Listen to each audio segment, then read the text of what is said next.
The idea of Hugh singing and dancing and performing in the way that he does on film, I mean, that's a very old school Gene Kelly style star that you need to do that. And there's not that many people who can pull that off. In fact, there's kind of no one who can pull that off like Hugh. The great thing about P.T. Barnum is he takes these people and he says, no, you are special. And he celebrates that. And he celebrates what's different about them. And there's a really beautiful line in the film where he says, no one made a difference by being like everyone else. And I kind of think that is at the heart of the film. You know, the things that make you different are not things that you should look down on. They're the things you should celebrate.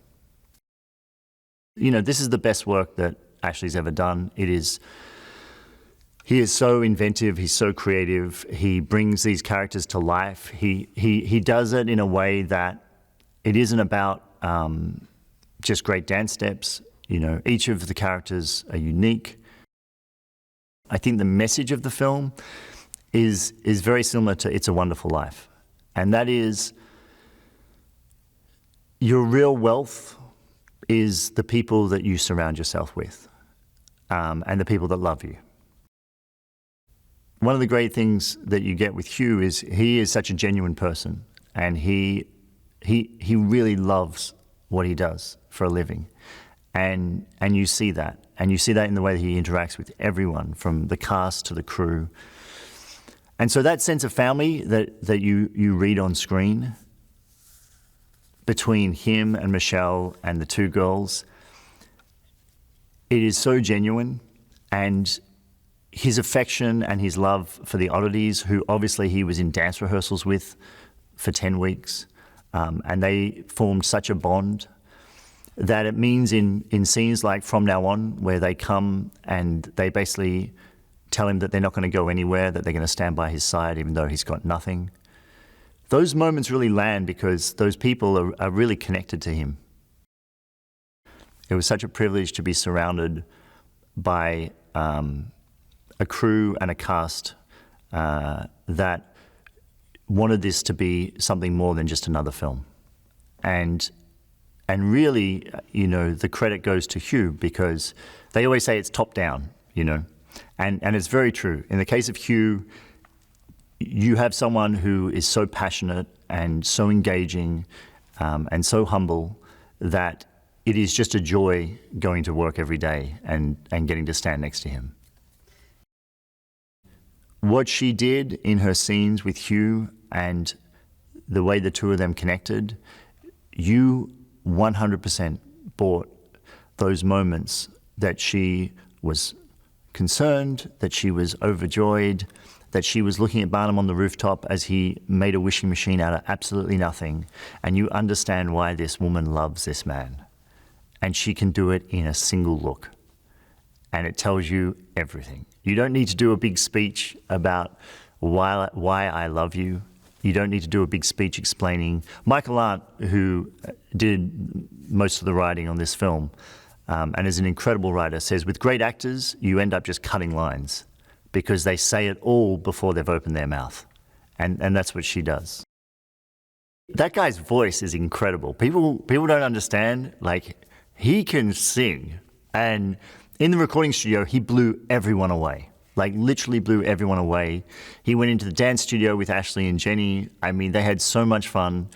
It was such a joy to have that youthful energy. You know, Zac would watch Hugh doing his dance routines, and then you would see Zac going back and rehearsing even more after seeing what Hugh just did. You know, it was a really beautiful friendship that the two of them had, and it was one where, again, they just pushed each other.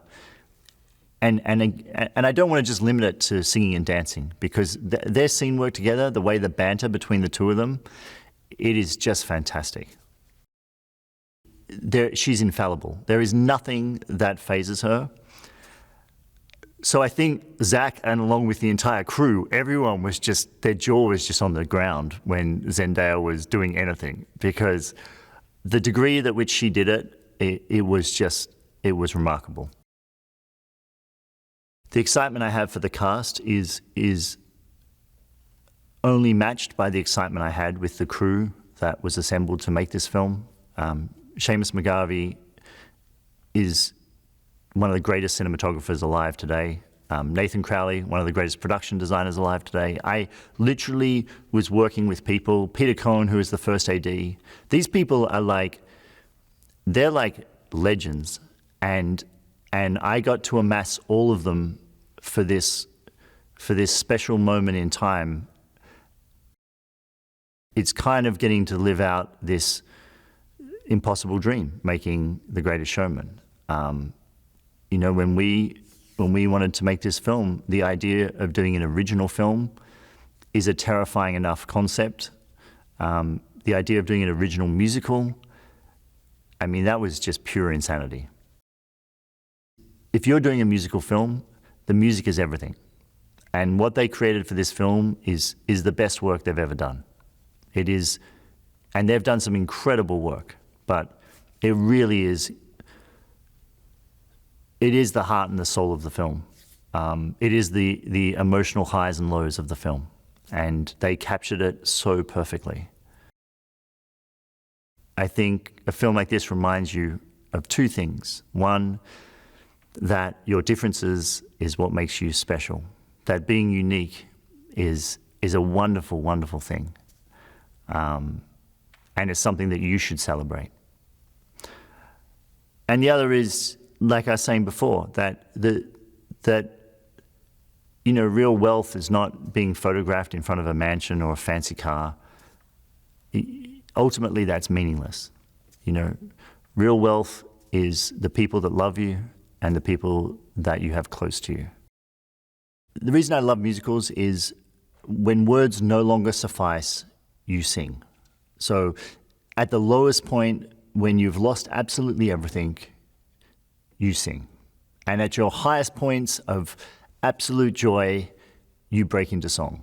So if you think of it like that, you really need a great actor who can take you up to those moments where words fail you. And then they start to sing. And to me, those emotional high points and low points should be the songs of the film.